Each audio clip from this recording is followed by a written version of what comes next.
An Empire of Ice and Fire by Longclaw 1-6, Chapter 4, The Bear.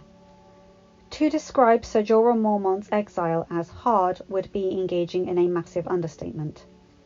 Once the heir to Bear Island, one of the oldest and most noble northern houses, the dashing warrior had his life ripped away from him over one mistake, a mistake that cost him everything. Unable to go home, his family branding him a disgrace, his father condemning him to live out the rest of his years at Castle Black with Jorah's shame, or to please a woman that never loved him, drowning his sorrows at a tavern in Pentos, reduced to a common sellsword. The rumours had floated in regarding the upcoming marriage between the Dothraki Carl and Princess Daenerys Targaryen. This had piqued his interest. King Robert will pay handsomely for information, perhaps even a pardon. Such what was brought him to the home of Illyrio Mapatis, to call on Prince Viserys to offer his services. He knew the Dothraki, and they would be well served by him. Sir Jorah Mormont, the merchant announced, feet gliding across the glazed floor tiles to greet his guest. I did not expect the Andal himself to arrive at my home. Jorah smiled wanly, not bothering to correct Illyrio. Being from the north, he was a first man, not an Andal, but the name stuck among the sellswords of Essos, and he was fine with it. I came to offer my services to the prince and princess. The oily merchant's eyes gave away nothing. I will pass this along to them, Sir Jorah. Prince Viserys would likely be thrilled to have such a great warrior living in his council. Aye, they would be lucky to have his counsel. As soon as he heard that statement, Jorah's blood turned to ice, blood leaving his weathered, tanned skin. Turning, he was completely and utterly shocked to find his former warden striding towards them. Lord Stark, he said, fighting hard not to croak. There were few that intimidated Jorah Mormont, but Eddard Stark was one of them. If he had his way, then Jorah would have died at his hand. Sir Jorah Mormont, in the flesh. Ned was angry at seeing this disgrace once again, but suppressed it. He had every right to be here, for it wasn't Westeros. And it would have been dishonourable to pass the man's sentence outside of the north. I know that Prince Viserys wouldn't value my word, but I can vouch that Sir Jorah is an able warrior and adviser. Blinking, Jorah just managed not to gape. Illyrio clapped Lord Stark on the back. Well put. He turned back to Jorah. I will inform the prince of your arrival, though it is not the right time for you to formally offer your services. Perhaps at a later time, Sir Jorah. Whatever you feel is proper. The Bear Islander bowed. Lord Illyrio, Lord Stark, may the grace of the old gods be with you. He turned and walked up to his horse, pondering what had just occurred. Stroking the stubble on his chin, the gears were turning inside of Ned Stark's head. Jorah was much too much of a proud northerner to wish to serve a Targaryen. What does he desire? Whatever it was, he was going to find out. Darting to the right, Daenerys nimbly shifted along the grounds, and then a thump on her shoulder left her to purse her lips. A Valyrian curse tumbled from those lips. Yet again she was bested. Dead. For the 10th time. Came the husky, slightly amused northern accent of her instructor. Good thing you have warriors like me to protect you, princess. Daenerys glowered at Jon, violet eyes stormy with annoyance. You do not fight fair, Jon Snow. Tucking the heavy wooden practice sword under her arm, she rubbed the blossoming bruises on her shoulders and sides. Had it not been Jon, her kind and devilishly handsome northern companion, she probably would have lost patience with this after the 3rd thumping. She glanced over at Ghost. The growing puppy sprawled comfortably in the shade of an acacia tree. Lucky wolf. Jon grinned, the silver-haired princess disarming his guarded nature as Robin or Arya did. Battle is not fair, Daenerys Stormborn of House Targaryen. There are no rules, except to win, of course. For the last 2 weeks, the two of them had been practicing, Jon running through all the drills and exercises taught to him. It hadn't been the easiest going, but Dany was coming along well enough to graduate to basic sparring. At the glimpse of the blue-black welt marring Danny's porcelain skin, John's face fell. Perhaps he was being too hard on her. He would never forgive himself if he hurt her. Would you like to stop, Danny? The nickname never ceased to make her stomach flutter. Raised to be a proud woman of the last noble house of old Valyria, Daenerys nevertheless loved the sound of Danny in the husky northern dialect of her companion. No, I'm fine. I want to master this. It's just frustrating, she huffed, kicking a few pebbles on the courtyard floor. Maybe we should change direction then. John reached into his mind, remembering the lessons with Sir Roderick. There were fundamental principles to good swordsmanship that all warriors were obligated to master, but otherwise the skills were malleable. The styles of Braavos were different from the styles of Dorne, which were then different from the styles of the North. What worked for Jon and Rob's strong muscles and large swords wouldn't work for the dainty and slender Daenerys. What she needed was a different technique, not to master for now, but to allow her to defend herself. Hand me your sword. Danny complied, watching with puzzled eyes at what Jon was doing. Opening the chest holding all the wooden practice blades, he set it down and grabbed a curved Dornish scimitar, the wood slender and light. This should help. We'll try some exercises to take advantage of your speed and agility. He couldn't help eyeing her figure for a moment, clad in a slightly tight female tunic and trousers that Arya favoured.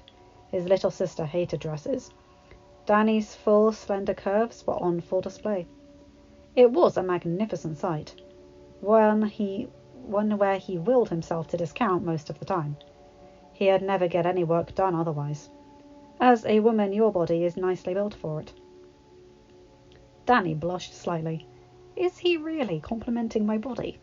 She realised that she would enjoy it if he did, as well as all his grey eyes on her. Taking the faux scimitar in her hands, she was immediately appreciative of how much lighter it was, how much easier it was to manoeuvre in her hand. So I should try to mimic the agility exercises? He readied his stance.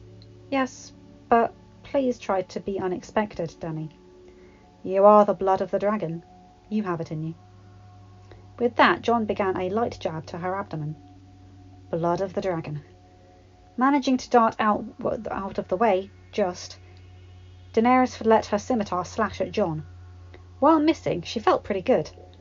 The lighter blade was much easier for her to handle, requiring less strength and more agility. This time she managed to last over 30 seconds before a cross from Jon caused her to stumble and lose her footing. A small hand reached out and grabbed Jon's shirt and tried to stay upright, but the motion ended up propelling both to the ground, Jon on top of Daenerys. Both were breathing heavily from the exertion. Looks like, Jon sucked in a breath, we found your particular style. Yes, Danny breathed. We did. He chuckled, and so did she, their faces barely apart. Eyes gazing into the other. Danny's eyes shifted down to his lips, and she swore his did to hers. The moment was ruined as Ghost let out a bark. Both hurriedly separated and standing as a servant girl approached. Flustered, Danny couldn't help the small smirk on her face at Jon's bright red blush, the northerner rubbing the back of his neck. It was oddly adorable. Yes? She asked the servant. My lady, your brother the prince would like your presence in the baths. A pit formed in her gut. Oh, gods, that's today. Biting her lip, Danny looked back at Jon.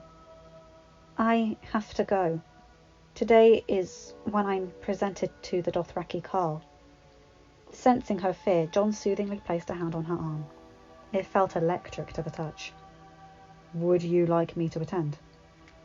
He knew that Viserys would likely try something, and if the stories he had heard about the Dothraki were true, then an additional sword wouldn't hurt. Danny could feel her heart melt. No one had ever been as kind to her as Jon. I would like that very much, Jon Snow. 7 hells, sister! What are you doing in those ghastly rags? Whatever levity and confidence that Jon Snow made bubble to the surface disappeared upon the sight of her brother. Danny couldn't control it, Viserys being a far larger presence in her life. You look like some flea-bottom wretch! A A disgusted grimace on his lips, he slapped at the garment, as if not wanting to sully his fingers with it. No, no, this won't do at all. The bath was already steaming, various servant girls filling it further with searing water. They scurried out to avoid Viserys. He was a noted groper when he was drunk, and had had his fun with female domestic staff. He would have done the same with me, had I not been so valuable to him as a maiden. Daenerys thought sadly. Viserys returned with a flowy grey-white dress, cutting a rather dashing figure in his cotton tunic and leather, high-laced boots. He paled in comparison to a certain raven-haired northerner in Dany's eyes, though. Here, look at this fabric. She reached up, gently feeling the gossamer fabric between her fingers. It was thin and airy, in the traditional style of Essos noblewomen. Much better for the heat of the equatorial sun than what Jon and Lord Stark wore. Much better for you than those mannish rags. A gift from Illyrio. Isn't he a gracious host? Dany looked away, thankful for the thicker layers hiding her from Viserys' wandering eyes. He has never given us anything while we have stayed here. Oh, Daenerys, her brother chuckled. He knows that I will repay his friends once the throne is mine. They drink secret toasts to my health in the 7 kingdoms, you know. How little you know, brother. If Jon was any indication, they thought nothing of Viserys. What do you want me to do? You shall take a bath and get ready for the Dothraki king to arrive. He hummed in approval, eyeing her over. Unlike Jon's looks, she only shuddered inconspicuously. One thing the northern bastard did right. He improved your posture. But forget everything else. A proper bride is submissive towards her husband. A look she knew very well flashed in his eyes, causing her to want to flinch. You will be perfect today, sister. Don't think of waking the dragon. Shaking her head, Dany endured how he stripped her out of the tunic and trousers, running a hand along her naked body. A woman's body. Perfect.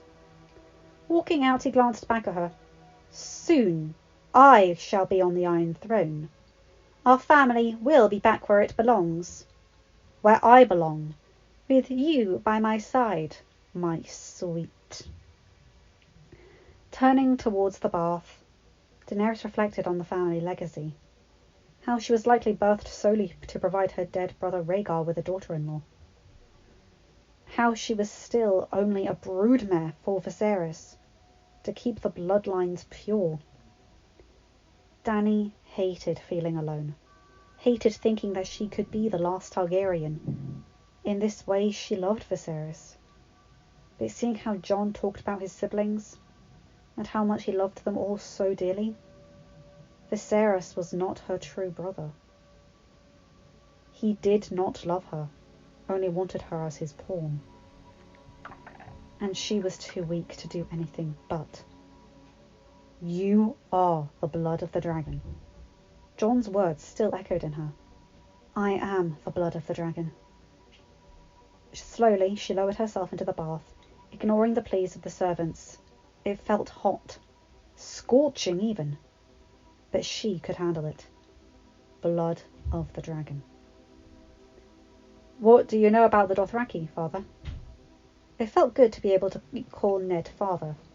Used to the strict rules at home, Jon was free to not only use Lord Stark when alone or amongst his siblings. Ned pondered the question, the two of them walking to the balcony overlooking the front courtyard. Not much, only by reputation. They live on horseback, raiding and looting to keep wealth. That makes them powerful warriors. He remembered a tidbit he had learnt from the sellswords back at the docks.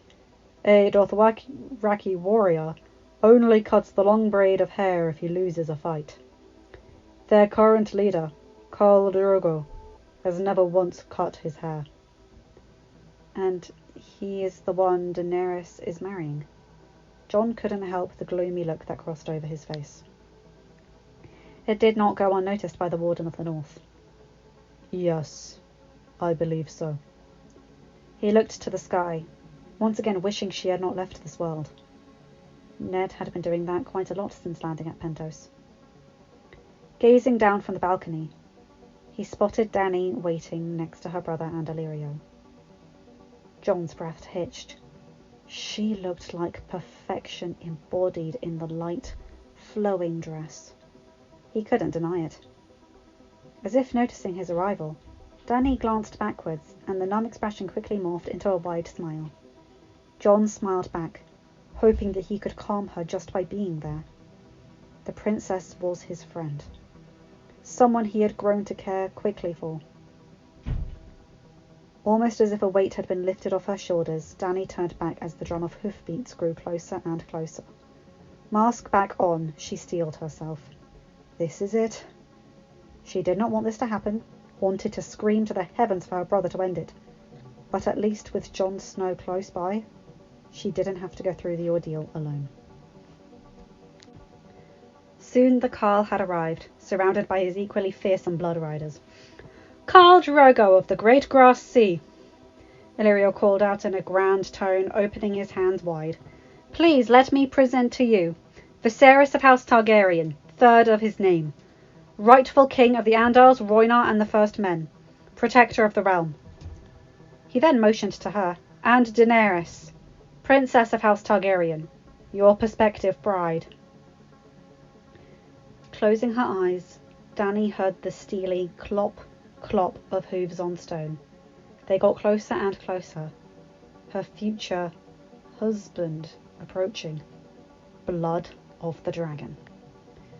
She opened them, looking up into his face. Drogo was handsome, in a way. No one could call him beautiful, but he had a muscular build that screamed strength. Nothing that could compare to the perfect beauty. To Jon. Blood of the dragon.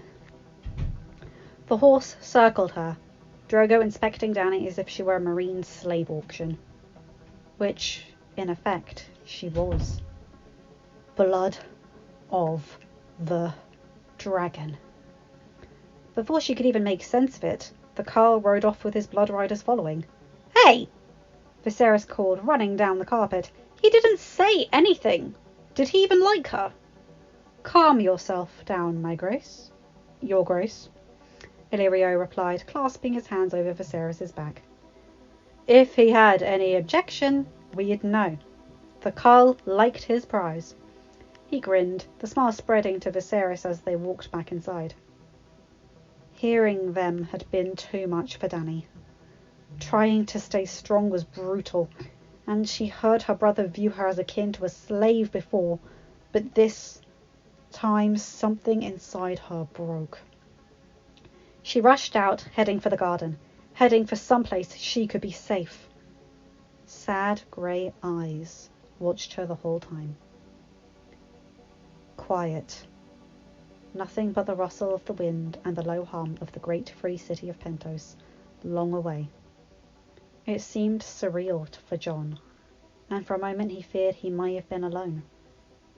That something could have happened, that there was no sign of. That's when he heard it. A soft sobbing, one that brought relief to his system and ice to his heart simultaneously. There, nestled in a grove of trees, was Daenerys.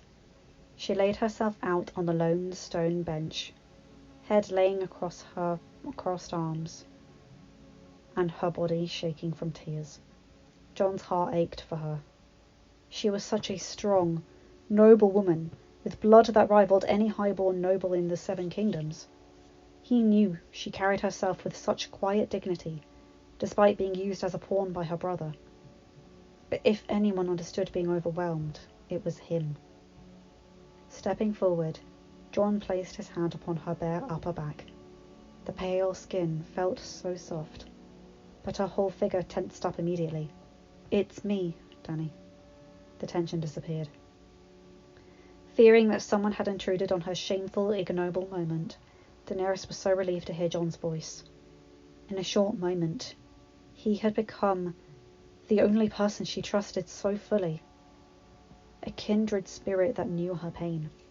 There was a deeper connection, one she hadn't yet found out, nor could even comprehend, but it was supremely glad that it was here in this trying time. "John!" She rose, wiping her eyes and steeling herself. "Please, forgive me." He sat next to her, making her shiver at the closeness. "There is nothing to forgive, Danny." A calloused hand placed itself above hers. "I couldn't imagine what it would be like for you. Only someone with the strength of a dragon could endure it so well." She watched him purse his lips, as if wrestling with some bad memory, one that ached his soul.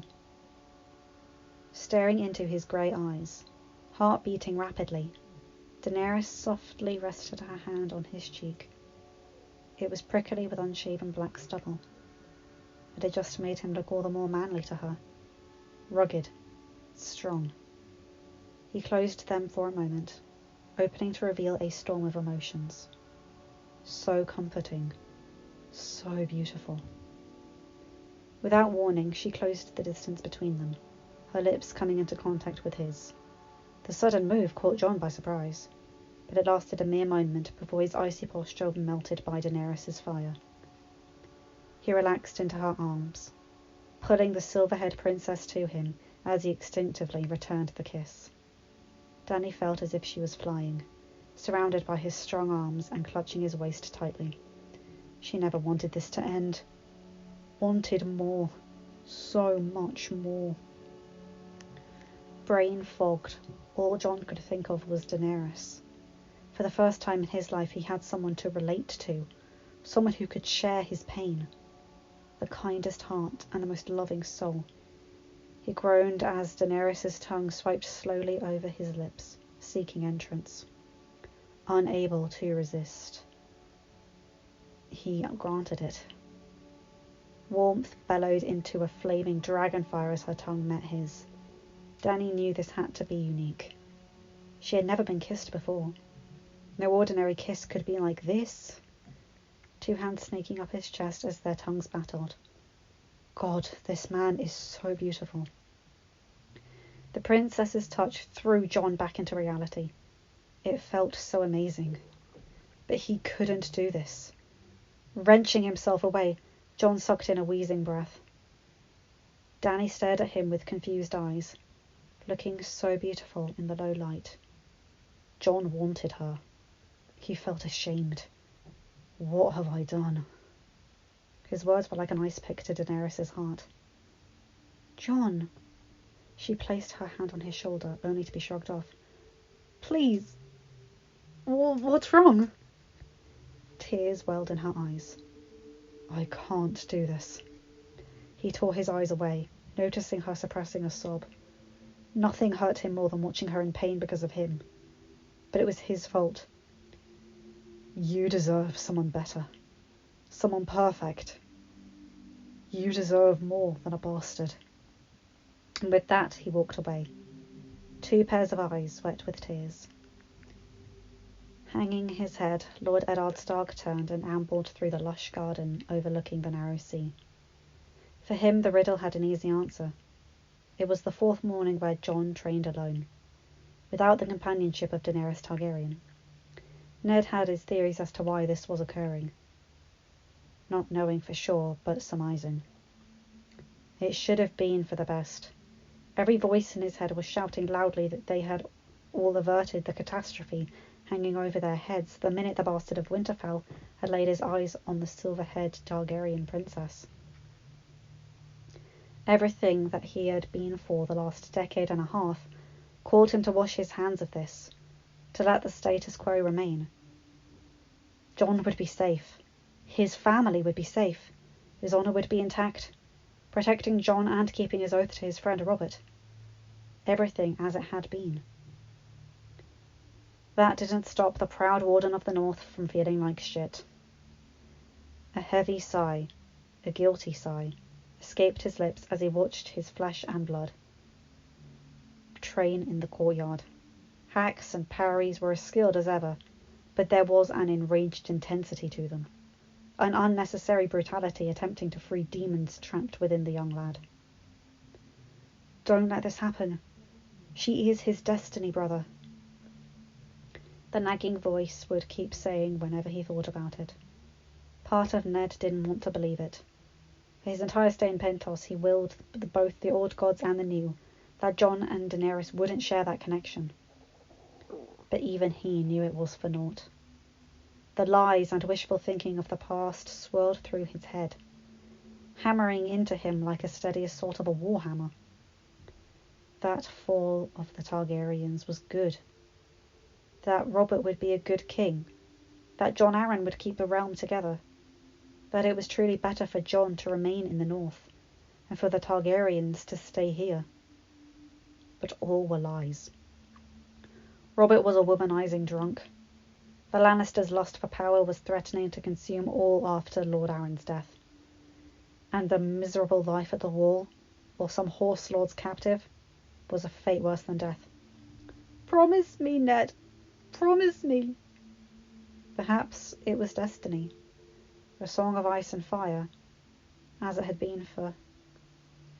He stopped, eyes catching a flash of silver in the grove of trees ahead.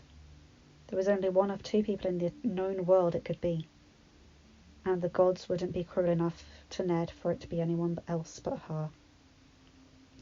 And they weren't. If Ned had any doubt as to the reciprocity of Jon's feelings, the look of faraway heartbreak in Princess Daenerys' violet eyes shattered it. A song of ice and fire. Destiny. He made his way into the grove. It is their destiny, Ned. Princess. The Lord of Winterfell gave her a small bow, staring out at the sea, almost like she had first found Jon his first night in Pentos. While barely 3 weeks before, it had seemed like ages since he had arrived into her life. Dany nearly jumped out of her skin at the dour northern accent. Lord Stark, she breathed after catching her bearings. With the poise of her high-born birth, she rose and curtsied for the Warden of the North. I did not see you arrive. 'Tis all right, Ned chuckled softly, motioning for both of them to sit on the stone bench. A wolf instinctively knows how to quietly approach something. It heartened him to see the girl's lip quiver upwards in his lame attempt at humour. Don't let this go on, Ned. Jon. He's never had the easiest time of it. He could tell that she'd shifted her gaze, looking intently at him, but he remained fixed on the sparkling waves of the narrow sea. It had to be done, or else he'd lose his nerve. Words that never thought to apply to Eddard Stark. It wasn't comfortable for him, but his honour mandated it. For his family. Most bastards in the north. They are but loyal pawns for the family. Useful, but never truly loved. But not Jon. Ned smiled. The girl caught on quickly. No, not Jon. I always treated him as my own, striving to make sure he knew he was part of my family. My other children, apart from Sansa, they did it as well. Her, I know she loves him, but she wishes to emulate Catelyn, Lady Stark. Dany closed her eyes, wheeling back the anger she felt for the Lady of Winterfell. It wasn't hard to know why. Jon told me about her, of how he respects her. That got Ned to meet her eyes, if only for a moment. But I can tell the animosity she has for him from his words. She never truly forgave you for straying, and takes that out on him. Yes? Guilt bubbled within the Warden of the North. Aye. If only she had known the truth. But the truth could never be told. Could it? To her? If to Benjen, Ned could trust her with this? Such was a question for another time. With his siblings, Jon can open up from his shell. However, I have never seen him as close to anyone as he has been to you. Like Like his mother. Himself. Eyes watering, Dani's lip quivered. It went both ways. With John, she almost instantaneously had that elusive home, where she could simply be Dani, without the stress and worry of her house and her blood, if only for a little while. Glancing back at her, Ned felt the facade of anger simmer away. Of course he hated the Mad King, but the weight of history that he wore as armour to fulfill his promise, it melted in the face of this innocent girl. She was blameless for her father's madness, blameless for the mistakes of her older brother. For John, she is. That might be much too far, but there was no denying to himself that the two's destinies were intertwined somehow, even if minuscule. Daenerys broke his thoughts, standing. You are an honourable man, Lord Stark, and have raised an honourable son. She possessed the regal poise of a queen, but her violet eyes burned with determination and love. Thank you for this talk. A small smile crossed her features. I will take it to heart. Watching her graceful form leave, feet rushing along the stone path in a brisk walk, Ned let out a massive breath he had been keeping in exhale. Seven hells, what did I just do? This had gone far beyond what he had hoped to contain. His promise long before continued to pop into his head, her words searing into his mind. You have to protect him. Promise me, Ned. Promise. That memory never ceased to bring the great Eddard Stark to tears. Glad only for the wind rustling through the olive and acacia trees bore witness to it. The greatest loss of his life. The loss of one of those most near and dear to him. It still gripped his heart like a vice. There was no greater honour than keeping the promise made that day, regardless of the consequences. John was safe. No matter what, he was safe. And now Daenerys is in his life. The loving, carefree voice was strong and clear in his mind, as if she was next to him. You knew this day would come, Ned. She is now as much a part of him as he himself is. He closed his eyes. He had now both of their lives in his hand. Robert was his friend, but Robert was committed to killing his family. You know what you must do. Promise me, Ned. End of chapter. Hi guys, hope you enjoyed this. Oh, poor Dani. Poor John. I really want to give them both hugs. They've had really hard lives, and we both know it's only going to get worse. Yeesh. Anyway. Ned basically hallucinating Lyanna because he knew her so well that he can imagine what she would say. And encouraging Daenerys, even though he knows that logically it's a bad idea. Good lord, someone give this poor man a hug as well. Just give everybody cuddles. Aside from maybe Catelyn and Viserys right now. Possibly Illyrio. Nah. Anyway, remember to like, comment and subscribe and hit that bell to get notified whenever I upload a new video. Have a good day, night or whatever time zone you're in. Bye my guys, gals and non-binary pals. I'll see you in another video. Bye!